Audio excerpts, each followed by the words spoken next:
Welcome back sa aking channel. Nakakalunang halaga ng asset ng Meteor Garden star na si Sanchay isinapubliko na pinaghatian ng kanyang asawa at mga anak. Barbie, so ganito pala kayaman, panuurin at pakinggan ang buong detalye.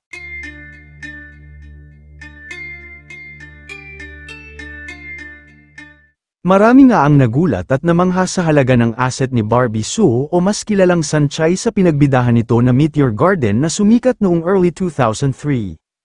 Ayon sa mga kilalang pahayagan kabilang ang The China Times, ay nagsabi na ang mana ni Barbie Sue ay mahahati sa pagitan ni Ko at ng kanyang dalawang anak kay Wang Xiaofei.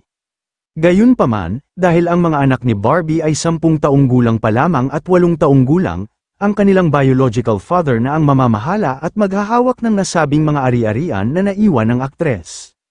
Kaya naman, kahit pumanaw ng kilalang star at leading lady sa Meteor Garden, ay hindi maghahirap ang mga naiwan nito lalong-lalo na ang kanyang mga anak dahil sa malaking halaga ng asset na naiwan nito.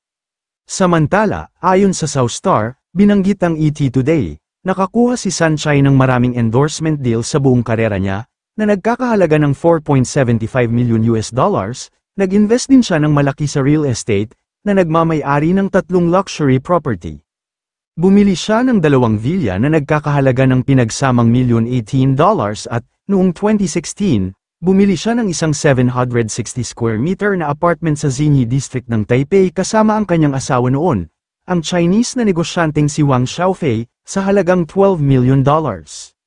Kasunod ng kanilang diborsyo noong 2021, tinansya ng Mirror Media na nakatanggap si Barbie ng $19 million mula sa kanilang kabuuang mga asset, na nagkakahalaga ng $29 million.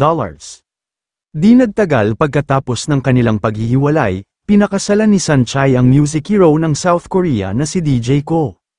Isinasaad ng mga ulat na ang kanyang net worth ay 8 beses na mas mataas kaysa kay Ko, na nagpapataas ng espekulasyon tungkol sa isang prenuptial agreement at ang pamamahala ng kanyang mga asset pagkatapos ng kanyang pagpanaw. Samantala, si Barbie Sue at ang kanyang napakalaking mana at mga ari-arian ay sinasabing pantay na hinati sa pagitan ng kanyang asawang si Ko Jun-yup at ng kanyang 2 anak. Kayo mga ka-showbiz, anong masasabi nyo sa ating showbiz topic ngayon? Kung may opinion kayo ay magkomento lang kayo sa aking comment section. At syempre kung bago pa lang kayo sa aking channel ay mag-subscribe na kayo para lagi kayong updated sa mga showbiz trends na ina-upload ko. Maraming salamat po.